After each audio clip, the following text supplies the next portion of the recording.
ആ സങ്കീർത്തനത്തിലെ സ്തോത്രം കർത്താവ് പ്രത്യേകമായി ചില സങ്കീർത്തനം, അതിനകത്ത് ദാവീദ് വളരെ ആത്മാർത്ഥതയോട് എഴുതിയിരിക്കുന്ന സങ്കീർത്തനം നമ്മൾ വായിച്ചു കൊണ്ട് നിർത്തിയത് പോലും ദാവീദിൻ്റെ സാക്ഷ്യം ഒറ്റ വാക്കി പറഞ്ഞങ്ങ് നിർത്തി. 25-ാം വാക്യം എന്താ?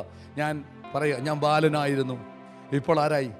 അപ്പോൾ ആരാ എഴുതിയിരിക്കുന്നത്? വൃദ്ധനായൊരു മനുഷ്യനാണ്, വൃദ്ധനായിരിക്കുന്നു. എനിക്ക് നിങ്ങളോടൊരു സാക്ഷ്യം പറയാനുണ്ട്, സകല ജാതിയോടും സകല മനുഷ്യരോടും ഒരു സാക്ഷ്യം പറയാനുണ്ട്. എന്താണ്? നീതിമാൻ തുണയില്ലാതിരിക്കുന്നത്. ആരുടെ തുണ? ദൈവത്തിൻ്റെ തുണ. നീതിമാൻ ദൈവത്തിൻ്റെ തുണയില്ലാതിരിക്കുന്നതും അവൻ്റെ സന്തതി അവൻ്റെ വിദ്യാഭ്യാസം കൊണ്ടല്ല, കഴിവ് കൊണ്ടല്ല, അവൻ്റെ സന്തതി ആഹാരമിരക്കുന്നതും ഞാൻ എൻ്റെ ആയുസ്സിൽ കണ്ടിട്ടില്ലെന്ന്. അങ്ങനെയാണെങ്കിൽ ഇന്ന് പകൽക്കാലം ഇവിടെ വന്നിരിക്കുന്നു.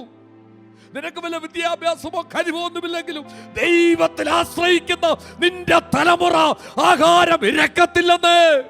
നിനക്ക് വേണ്ടി അവൻ കരുതുമെന്ന്. നിന്റെ കുഞ്ഞിന്റെ വിദ്യാഭ്യാസത്തിന് വേണ്ടി, നിന്റെ കുഞ്ഞിന്റെ ഭാവിക്ക് വേണ്ടി അവൻ കരുതുമെന്ന്. അല്പം താമസിച്ചു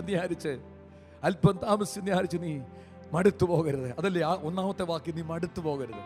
ഒന്നാമത്തെ വാക്യം, ദുഷ്പ്രവൃത്തിക്കാരുടെ നിമിത്തം നീ മുഷിയരുത്. നീതികേട് പ്രവർത്തിക്കുന്നവരോട് അസൂയപ്പെടരുത്. മുഷിഞ്ഞു പോകാൻ സാധ്യതയുണ്ട്. പലതും കാണുമ്പോൾ, പലതും ഗ്രഹിക്കുമ്പോൾ മുഷിഞ്ഞു പോകും. ഇങ്ങനെയൊക്കെ പോയിട്ടെന്ന് കൊടുക്കാൻ ഒരു പ്രവൃത്തി ആരംഭിച്ചു, ദൈവത്തിൽ ആരംഭിച്ചതാ.